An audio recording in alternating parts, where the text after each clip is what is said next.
Hey, you're watching a Wang.com video podcast. Check us out at www.wang.com. Hey, what's going on, guys? This is Charles from Wang.com, and I'm going to be talking about the third part of my Summoner War strategy series. And this one, we are going to talk about the Guild Dwarves.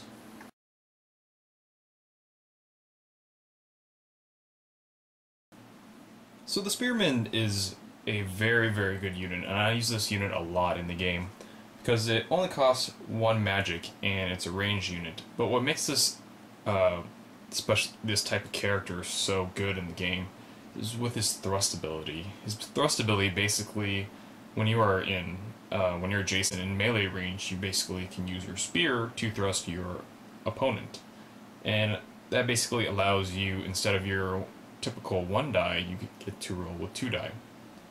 So this is a very strong offensive unit for the Guild Dwarves. The Defender is good for stopping your opponent from advancing further on the board, and what's good about it is that it only costs 1 magic and you get 2 hit points for this character. So he can work as a defensive character, but also if you need to push forward, you don't have to worry about him getting instantly killed because he has 2 hit points. The Engineer is a very cheap unit, and his special ability is, if you are especially going to go for a wall strategy where you're trying to take down your opponent's wall and therefore preventing him from summoning additional units because his wall is gone, this is what this unit is good for. But what I find very hard about the wall strategy is that if you specifically try to advance your engineers toward the wall, your opponent usually will try to take out these engineers quick, and because they only have 1 hit point, they're very susceptible to being killed in 1 shot. So here's your Summoner Olden, and what's good about him is that he has a good amount of hit points with 6, and he's a ranged unit with 2 attack die. Now, if you're facing the Cave Goblins, what makes him so good against them is that his Stone Melding ability. So if he is next to one of your wall cards, basically your opponent will have to roll a 4 or higher for him to be hurt. So basically the chances of you getting hit becomes a little bit less. And overall, he's a very good champion. So all the dwarf champions are very strong, and here's an example. So this is Thorker, and it costs 6, and he has 3 attack die with range.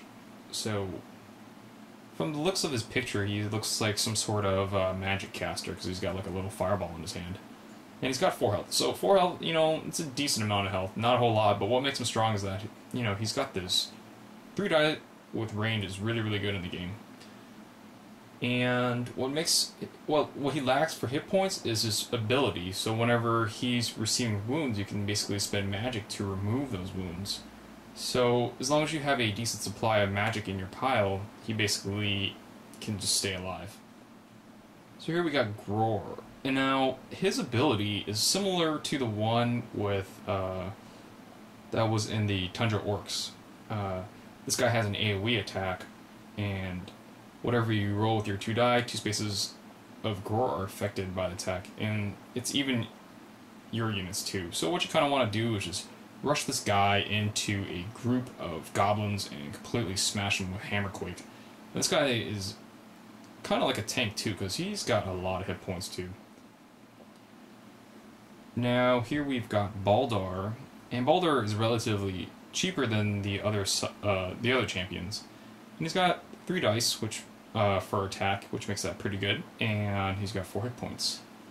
Now, kind of like the other units, so he doesn't have as many hit points for a champion, but what makes him strong is that he is a tank type character where if they do not roll all hits against him, then he does not take any hits. He basically just blocks it with his shield.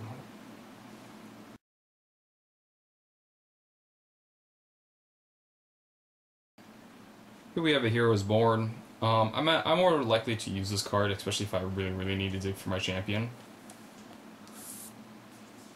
Next we've got a Heroic Feat, and this card basically buffs your units with 2 additional attack, which is also really, really good. And now if you're going for a wall strategy, this is definitely the card you're hoping to get in your hand, because it automatically adds 3 wound markers to the chosen opponent wall. So this combined with the engineer is the kind of tactic that you want to go for if you're going to try to basically knock down their walls. Reinforcements, always one of my favorite because you can, summon common units without paying the cost of magic. We've got Magic Drain, which is also good because you're basically stealing magic from your opponent.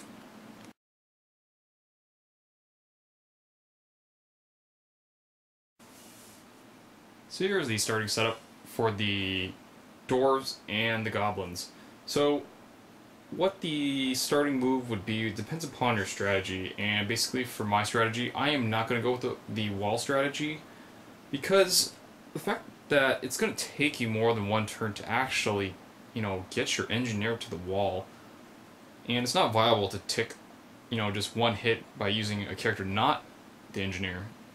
It would just be too slow because the walls have 9 hit points, and it takes a while unless you have those initial Besiege the Wall event cards in your hand, then maybe I would go for that if that was my starting hand. But if not, then, I wouldn't really go for it, especially in the beginning.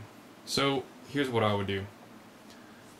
So as you can see here, the engineer would not get to the wall, so instead I would move this spearman into range of this fighter, and then at the same time, your only other option where you could attack would be you could either move this defender forward to either attack the fighter, this slinger, or I would actually personally move this defender up here because you are preventing the berserker from advancing forward, because that is one of their strongest units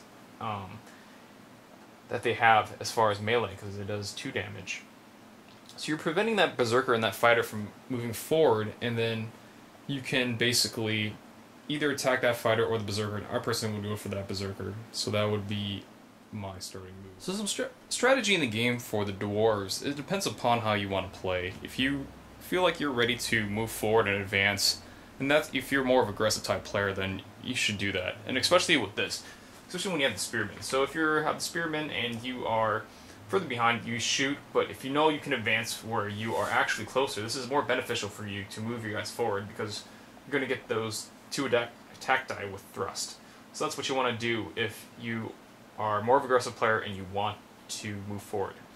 At the same time, you want to put your defenders in good positions where you're not allowing your opponent to move forward and you're kind of just blocking them. You also want to use your champions correctly and your summoner too.